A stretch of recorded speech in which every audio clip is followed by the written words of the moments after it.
Lo que les voy a presentar es parte de los resultados de mis proyectos de investigación sobre los testimonios de nuestros maestros, los museógrafos mexicanos. Yo uso la historia oral para rescatar estos testimonios. Generalmente nuestros especialistas no han escrito sus memorias, sus sistemas de trabajo, no tienen tampoco por qué hacerlo porque no son investigadores, entonces nos toca a los museólogos.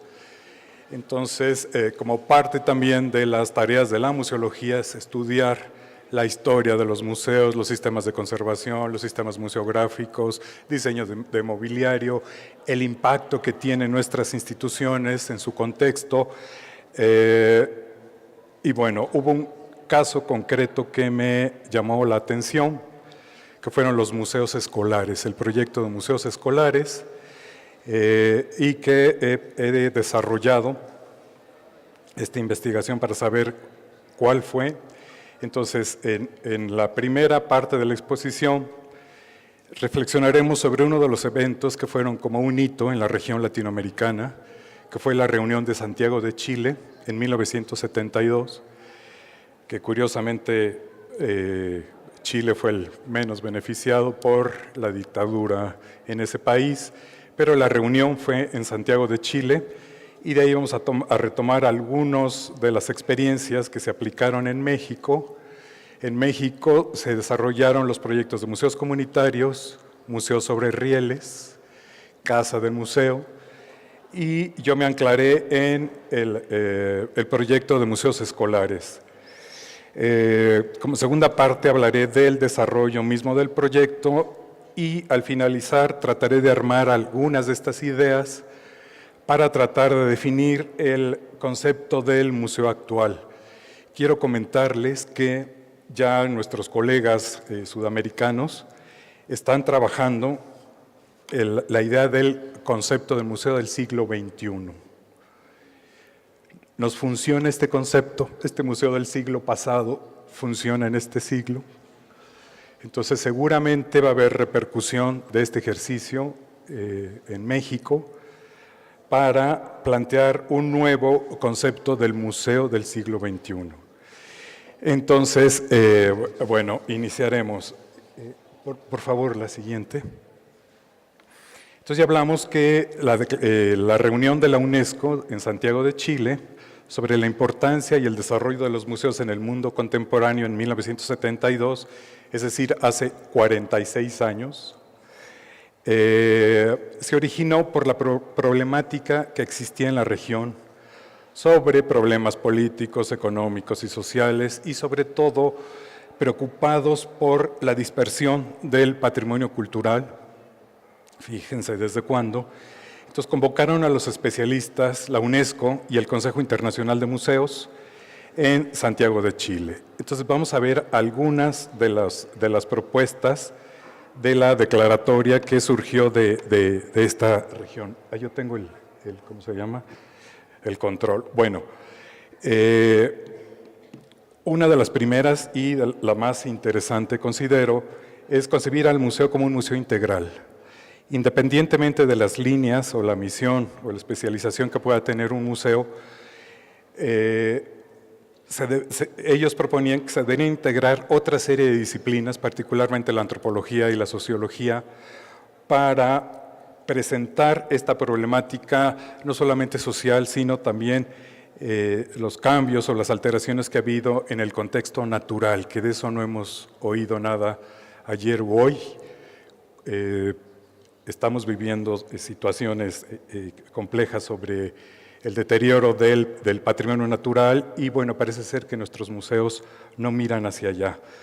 Entonces, bueno, este concepto del museo integral multidisciplinario para presentar esta serie de circunstancias, estas puestas en escena que hablen no solamente del contexto social, sino también del contexto natural.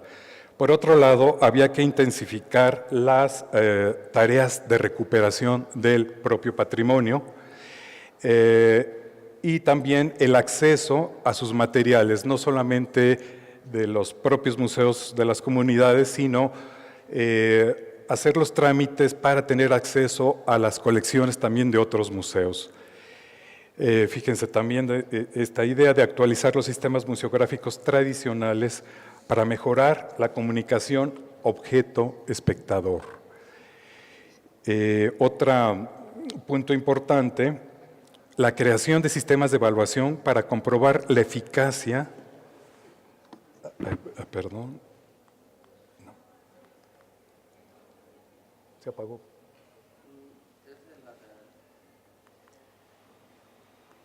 Ahí está. Perdón, la creación de sistemas de evaluación para comprobar la eficacia de la relación museo-comunidad. Ayer y hoy se ha hecho mucho énfasis sobre el valor que tienen los estudios de público. Entonces, bueno, ya hace 46 años se planteaba también esto. Otro problema que en ese entonces se planteaba era la falta de personal capacitado. Entonces, para ello se propuso la creación de centros de formación regional.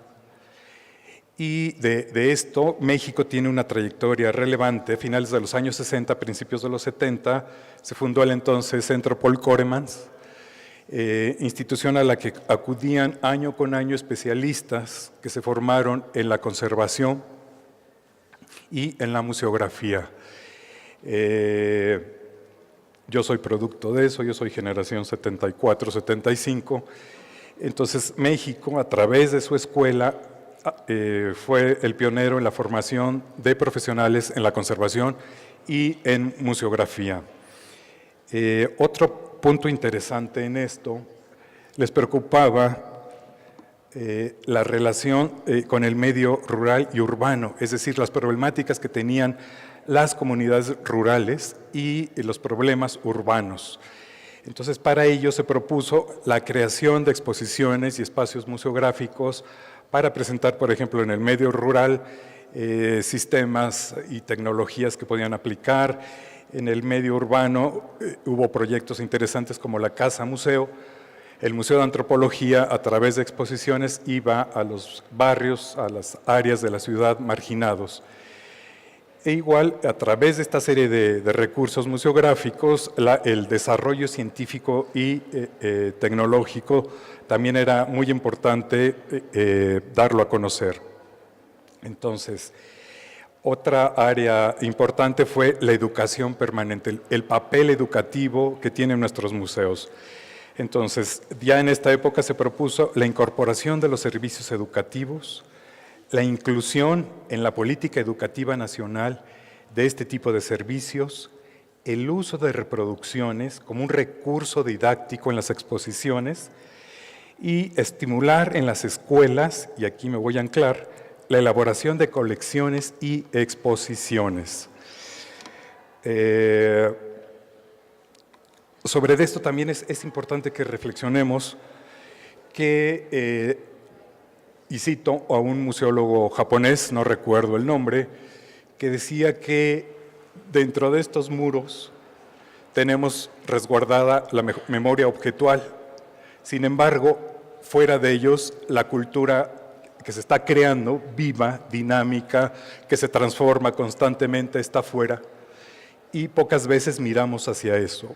Entonces, habría que ver también sistemas para incorporar esa otra parte de la cultura que queda fuera de nuestros acervos.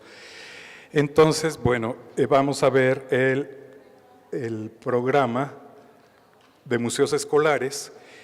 Las imágenes no son muy buenas, son tomadas por profesores de la Secretaría de Educación que fueron comisionados para el programa.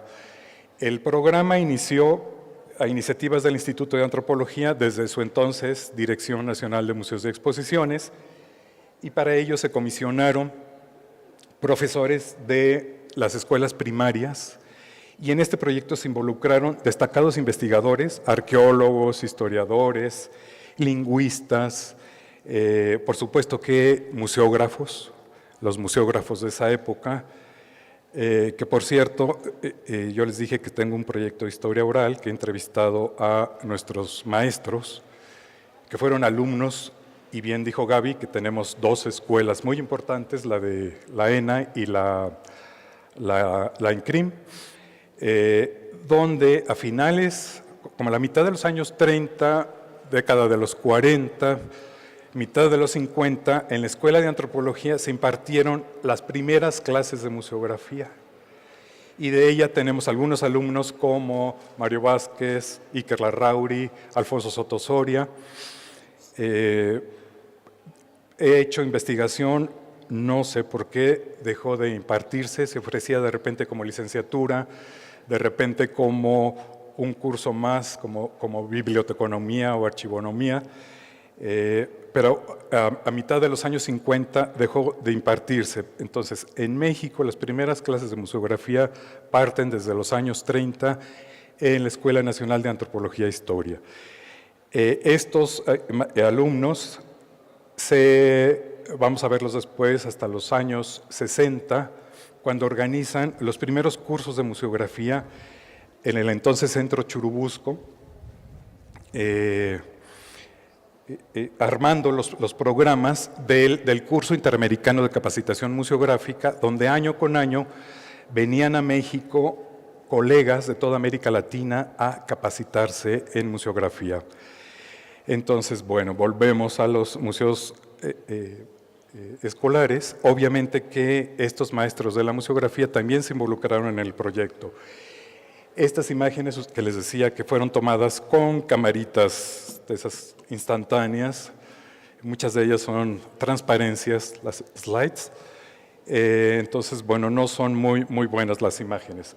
Estas imágenes trato de mostrar el contexto social donde se llevaron a cabo este tipo de proyectos, es decir, en zonas marginadas, particularmente rurales, en estados concretos como Oaxaca, que son los estados más pobres, y donde este tipo de proyectos rara vez llegan a México. Y como parte de esto, y hablando de estos grupos aislados, proyectos enfocados hacia niños, hacia nuestros públicos infantiles y juveniles, pocas veces se organizan o se estructuran. Bueno, en esta época fue director general del INAH un antropólogo, un maestro de la antropología mexicana, el arquitecto Bonfil. Entonces, este proyecto se sustentó en una teoría antropológica, inclusive el funcionamiento propio del Instituto Nacional de Antropología e Historia. Entonces, ustedes pueden ver aquí la definición, bueno, ahorita lo vamos a ver más adelante, la definición antropológica sobre lo que es cultura, patrimonio cultural. Dentro de este programa también artistas destacados se involucraron, ahorita se me fue el nombre de este, que ilustraba como un cómic dando información a los campesinos que en sus tierras al momento de ararlas salía la arqueología, ¿no? Entonces, ¿qué hacer cuando un campesino se encuentra con este tipo de expresiones? Bien, entonces vamos a ver el marco conceptual del proyecto. La cultura, les insisto, este concepto antropológico, donde contemplaba no solamente las expresiones tangibles, sino esta diversidad de conocimientos tradicionales, creencias, es decir, un concepto muchísimo más amplio que el concepto que generalmente se ha manejado sobre cultura.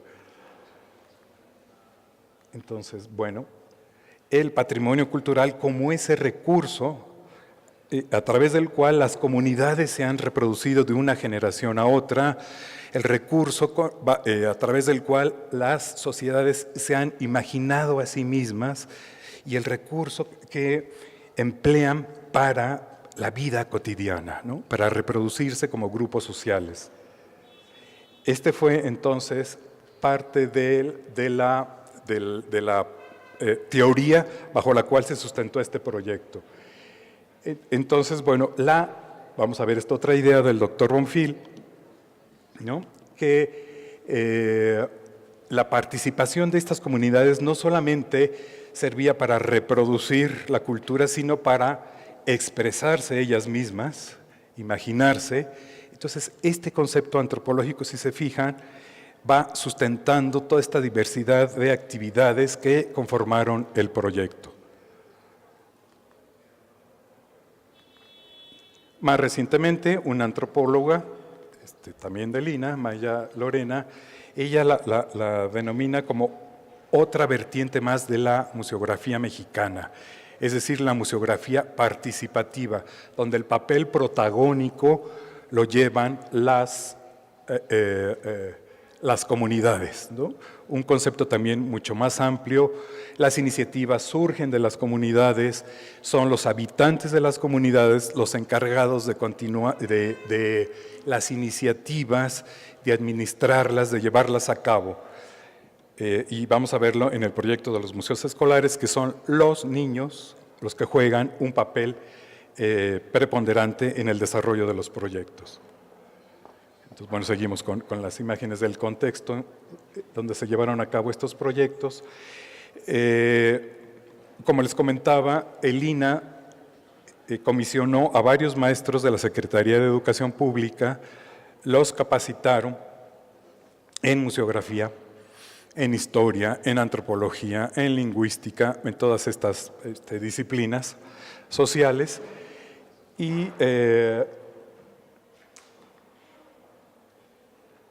ellos a su vez tenían la responsabilidad que al regresar a sus comunidades capacitaran a otros maestros, es decir, ir tejiendo una red para ir difundiendo el proyecto, que el proyecto fuera creciendo. Entonces, bueno, los pasos que generalmente seguimos para la creación de museos, para la creación de exposiciones, la parte de la organización del equipo que va a planear el proyecto, la parte de la investigación que vamos a ver que son los propios niños los que llevaban a cabo la investigación, inclusive se les capacitó en historia oral, porque obviamente en muchas de las comunidades su historia aún no está escrita. Entonces los niños entrevistando a sus padres, a sus abuelos, lograban conjuntar la información para después armar sus respectivos guiones para las exposiciones. Entonces, la observación, salir a campo para levantar la información. Los niños como investigadores, yo quisiera ver en estos tiempos en las escuelas primarias cuántos niños salen a campo a investigar, ¿no? Entonces, vean en esta época, entonces toda la información que se levantó va a servir pues para la conformación de los guiones y la instalación de las exposiciones. Obviamente otra parte importante es la inauguración. Estos son carteles que diseñó la entonces Dirección de Museos, que servían a los profesores para capacitar a los niños. Y el recurso que utilizaron para capacitar a los niños eran muñecos guiñol. A través del muñeco guiñol se comunicaban con los niños y formaron museólogos niños, ¿no? Museógrafos en particular. Bueno, entonces también la parte de la difusión, ¿no? La elaboración de los carteles. Y entonces aquí vemos a los niños, como hemos comentado, esta corriente de la museografía mexicana es la participación prioritaria de las comunidades. Son los niños que deciden, olvido un punto importante, todo se decidía en asamblea. Había representantes de los diversos grupos escolares, de la dirección de la escuela, un representante del INA, de los grupos, ya dije, pero eran niños. Entonces, en asambleas se decidía qué tipo de exposiciones se iban a montar, los temas que se iban a manejar. Toda la parte conceptual del proyecto se decidía en asambleas y mayoritariamente eran la representación de los niños. Bueno, vamos viendo poco a poco la recopilación de las colecciones. Aquí también participó una fotógrafa destacada, Mariana Jampolsky, que llevó el registro también del proceso.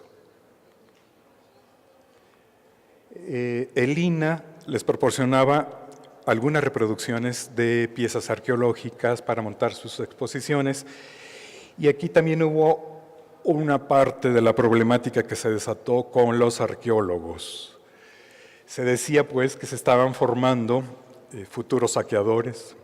Entonces fueron los arqueólogos también un elemento muy fuerte para acabar también con el proyecto, ¿no? Entonces los niños decían, bueno, pero ¿para qué nos traen esto que además no son nuestras? Si aquí, ¿no?, en la parcela, cuando aramos la tierra, y en nuestras casas pues tenemos bastantes piezas nuestras, de nuestros antepasados, ¿para qué nos traen pues esto? Entonces, bueno, obviamente que hay tareas de conservación en las colecciones. Participaron restauradores en el proyecto para ser sensibles a los niños sobre la importancia de la conservación. Los niños también diseñaban, el diseño gráfico, la presentación también les correspondía, y se van a fijar como de acuerdo a los recursos no necesitamos de repente fortunas para armar nuestras exposiciones, con guacales, con estas cajas donde se transportan los jitomates, ¿verdad? Podemos hacer plataformas donde podemos montar nuestras colecciones y donde podemos hacer nuestras ambientaciones. Entonces, si se fijan, no hemos visto ningún adulto participando, ya todo se decidió en la asamblea y son los niños los que están llevando a cabo. Los espacios eran indistintos, podía ser alguna sala, algún saloncito o algún espacio donde se guardaban las escobas, los trapeadores, las cubetas. Eso podía servir de un espacio para la exhibición. Y cualquier tipo de mueble se podía adaptar también para mobiliario museográfico.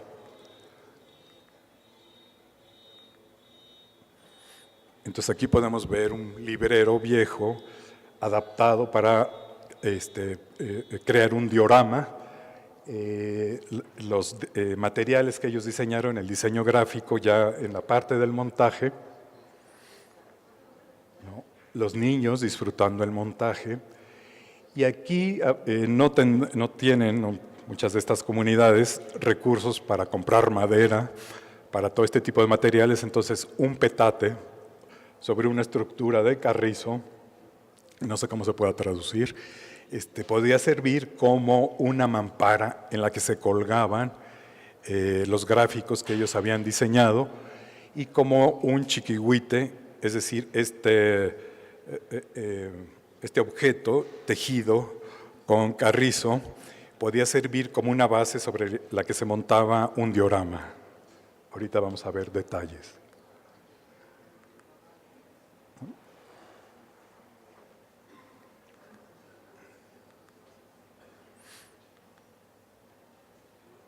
Bueno, seguimos en el montaje, el diseño, las colecciones son, vuelvo a insistir, los niños, no hay adultos.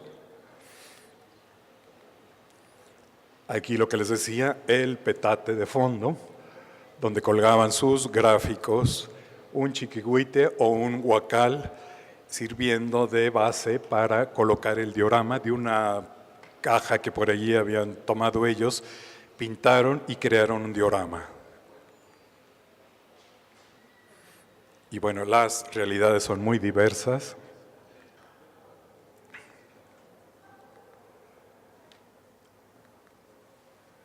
Aquí pueden ver, hay sus cédulas temáticas, hay sus cédulas de pie de objeto. Entonces, bueno.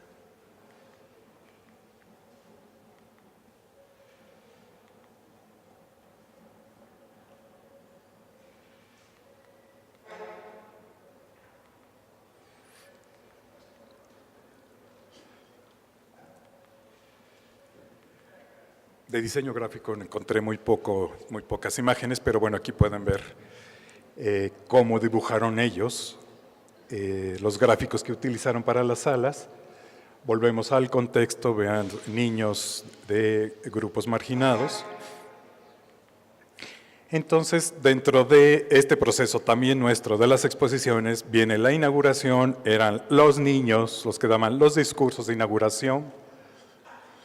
Ay, perdón, el proyecto fue creciendo, entonces los presidentes municipales, los gobernadores, pues este tipo de eventos lucía mucho también en sus informes. Entonces, por ahí empezaron a colarse algunos de estos elementos, de estos individuos, en proponer y en pedirle al INAH que también se llevaran a cabo este tipo de proyectos por la importancia que tuvieron. Bueno, insisto, los niños dando el discurso inaugural, el recorrido en la exposición. Me comentaba la maestra que coordinó el proyecto que este tipo de eventos llegaba a ser tan importante como las fiestas patronales. Entonces, había pirotecnia, había bandas de guerra, ¿cómo se llaman esta música? Rondallas, ¿no? Era todo un evento dentro de la comunidad. Bueno, y ya en el recorrido, ya en la puesta en escena, ¿no? Vamos a ver, pues que los niños podían tocar, había juegos también, había una caja oscura, una caja sorpresa donde el niño metía la mano y le sugerían una serie de actividades dentro de la sala. Entonces, bueno, pueden ver qué bien la pasaban los niños, cómo se divertían en un proyecto que ellos mismos habían hecho.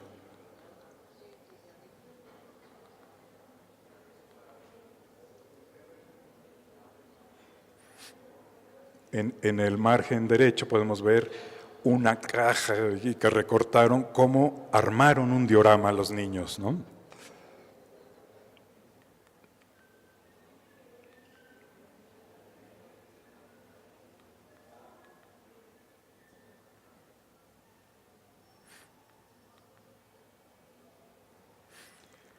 Y por supuesto que sí, al abuelo, a los padres los habían entrevistado, bueno, también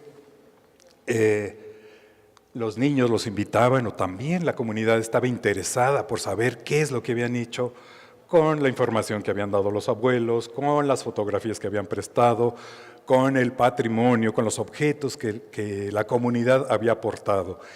Es muy importante también este tipo de acciones que se llevaban a cabo porque la idea era que de este pequeño o de estos pequeños proyectos de museos escolares pudieran surgir después, integrarse proyectos de museos locales y que el proyecto y la colección y el rescate del patrimonio fuera creciendo para cada vez ir armando un proyecto mucho más grande.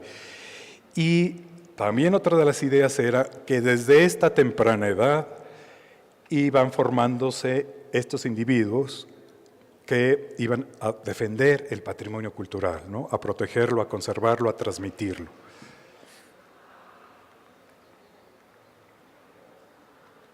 Entonces, bueno, los niños llevando a los abuelitos, a los papás a la exposición. Y bueno, a veces si no llegaban los carteles del INAH, pues ellos mismos dibujaban sus carteles y los pegaban en las comunidades.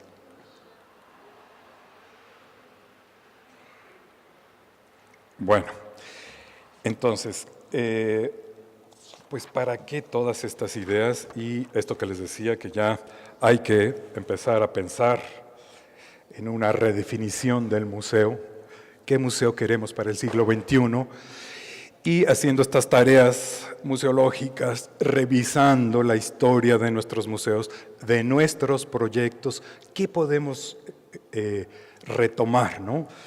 Porque a veces pensamos que estamos descubriendo el agua tibia o el hilo negro, ¿no?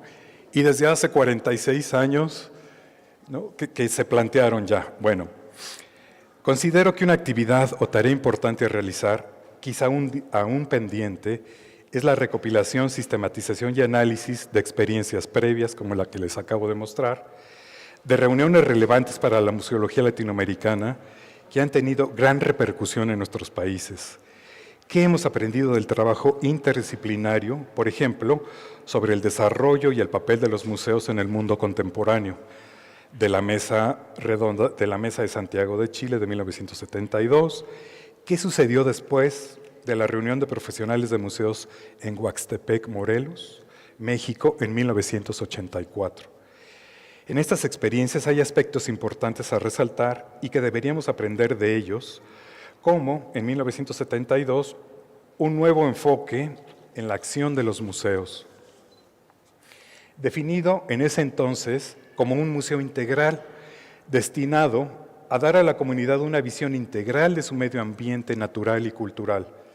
¿Qué tanto han contribuido nuestras instituciones en lo planteado desde 1984, hablo de hace 46 años, en la necesidad urgente de valorar integralmente el patrimonio nacional como una unidad naturaleza-hombre? ¿Y qué tanto hemos trabajado para que las comunidades asuman el patrimonio nacional como resultado de esta relación hombre-medio ambiente? Seguiremos pensando que este compromiso solamente lo deben asumir aquellas comunidades de los pueblos originarios y de los colegas interesados en la nueva museología, ya no tan nueva. Los profesionales de museos enfrentamos situaciones complejas para transformar a las instituciones tradicionales y estáticas acordes a las demandas de la sociedad actual en movimiento y constante transformación, además de estar insertos en contextos con limitados recursos económicos para el desarrollo de nuestras actividades. Como responsables de estos organismos sociales, el compromiso por formarnos, capacitarnos, especializarnos y actualizarnos debe ser permanente. Nuestras iniciativas debemos sustentarlas con argumentos sólidos que incidan en los responsables de normar las actividades, en aquellos que definen las políticas culturales, para que nos conciban no solamente como un recurso turístico, sino como instituciones valiosas que han sido el apoyo de otras educativas y culturales en la creación de elementos identitarios que forman nuestras estructuras y nos identifican como individuos en la diversidad y la desigualdad social. Asimismo, en aquellos colegas que nos aportan sus reflexiones museológicas que asimilamos y aplicamos a nuestro quehacer. El contenido de las salas, materiales educativos y de difusión deberá estar acorde con sus puestas en escena con el dinamismo social que a su vez reflejen las consecuencias de la globalización que vivimos, los intercambios culturales, producto de la intensa migración, movimientos sociales y comerciales, la circulación vertiginosa de información, entre otros fenómenos que día a día transforman a nuestras sociedades. De igual manera, en las formas de reaccionar y de enfrentar los desastres naturales, de aquellos que vivimos en zonas vulnerables, por ejemplo, a huracanes, a sismos, y estos fenómenos, ¿cómo impactan en el patrimonio cultural? Los continentes, tanto arquitectónicos como museográficos, deben reflejar estos intercambios constantes de información y servicios con apoyo de equipos de tecnología contemporánea, entre otros, que permitan atender las necesidades, demandas y expectativas de la gama de públicos, aún mayoritariamente jóvenes en nuestros países, a través de proyectos de investigación permanentes que nos lleven a conocerlos. Sobre las comunidades donde estamos insertos es fundamental nuestro acercamiento para conocer, incentivar e incluir al mayor número de actores sociales en la planeación y desarrollo de nuestros proyectos para cumplir con la función social a la que nos debemos. Considero que estas son algunas de las circunstancias que debemos contemplar para acercarnos en este 2018, ya llevamos 18 años, a una nueva redefinición del concepto museo. Sin duda muy diferente al que estamos utilizando y del que muchas veces percibimos su inaplicabilidad. Sí, bueno, ¿qué tanto es aplicable ya este concepto decimonónico en este momento en el que debemos redefinir al Museo del Siglo XXI? Entonces, bueno, una primera propuesta, un acercamiento modesto de mi parte. Entonces, bueno, el museo es una institución, es decir, un organismo que desempeña una función de interés público y como tal tiene su propia vocación con una sede y personal especializado que le da vida. Como tal, tiene funciones muy específicas que cumplir y que comparte con una diversidad de actores sociales. Por un lado, compartir las colecciones que integran el patrimonio de las colecciones donde los museos están insertos. Esto se debe a que los museos tienen espacios finitos en sus acervos y, por otro lado, las transformaciones culturales son constantes y aceleradas. Ante esto, en consonancia con estos grupos herederos del vasto y rico patrimonio cultural, definir aquel que, de acuerdo con los especialistas y comunidades, deba preservarse tanto en los acervos como entre las comunidades. Otra función clave es la conservación de sus colecciones en su integridad física y de la constancia de su devenir social. Por ello, la investigación del patrimonio cultural bajo su resguardo de su entorno y de los intereses y expectativas de sus públicos debe ser una constante.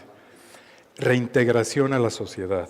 Los resultados de estos esfuerzos en diferentes y constantes puestas en escenas del patrimonio y de los resultados de los proyectos de investigación en torno a este.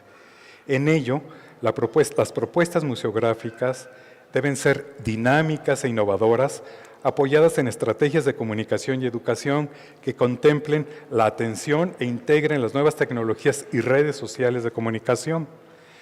Las funciones previas tienen como fines construir un medio eficiente que influya en las transformaciones sociales a través del logro de objetivos precisos. Es decir, brindar los elementos para que sus públicos visitantes reflexionen sobre su entorno natural y social mediante una participación más comprometida en el apoyo al desarrollo de las funciones mencionadas. Muchas gracias.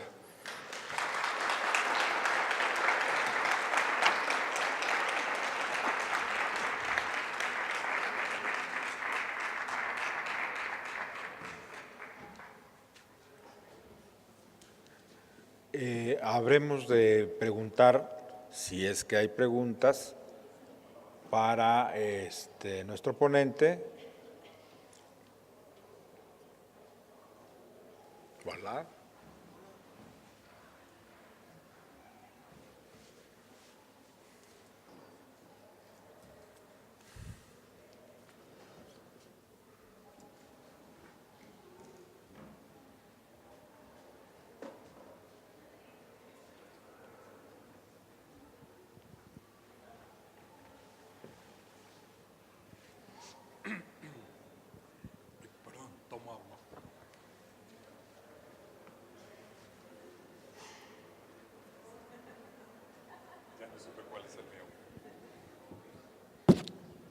Bien, la pregunta con respecto a la museografía participativa, podemos imaginarla dirigida hacia los adultos y son solo los niños los usuarios, actores legítimos.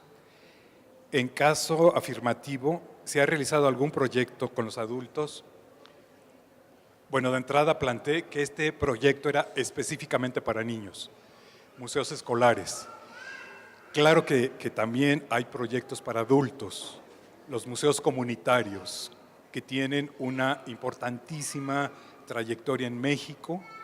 Ustedes pueden consultar en internet de las experiencias de los museos comunitarios en Oaxaca y Nayarit. Digamos que son como dos propuestas de proyectos comunitarios con sus diferentes vertientes. Y sí, efectivamente, son los responsables o los que han tenido la iniciativa, ya sean niños o sean adultos, los que han reunido a este tipo de asambleas donde se decide todo. Son ellos los que diseñan, son ellos los que investigan o piden asesorías. En el caso de los museos comunitarios de Oaxaca, un grupo pidió asesoría a la Escuela Nacional de Antropología e Historia y a partir de ahí empezó el proyecto de museos comunitarios en Oaxaca. Tal fue el impacto que tuvo que las poblaciones cercanas han pedido asesoría a este tipo de, a los que tuvieron la iniciativa original, y quiero decirles que Oaxaca ya ha sido la sede internacional de los museos comunitarios. Año con año, de la Amazonia, de donde se les ocurra, llegan a Oaxaca a tener este tipo de reuniones.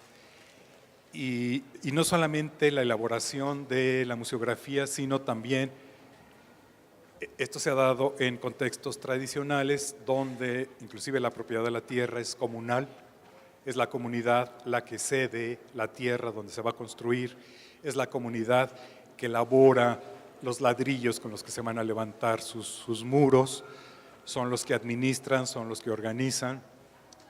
En fin, es un proyecto que la gran mayoría de la población es el recurso que tienen para llevar a cabo estas mismas funciones que nosotros en nuestros museos decimonónicos, la gran mayoría, ¿no? Es una oportunidad para que la gran mayoría de la población rescate, conserve, investigue y difunde su propio patrimonio.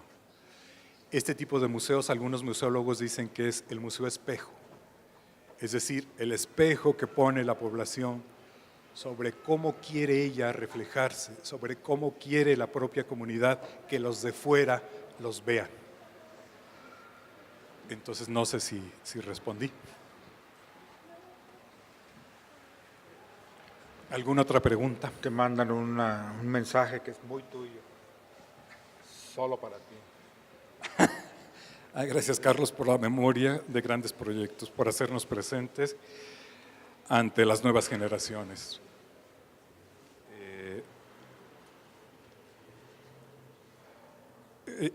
Pues que no se conoce su historia, están condenados. Aquellos que no conocen su historia están condenados. No hay futuro si no conocemos nuestro pasado. Gracias por el comentario. Muchas gracias a todos ustedes.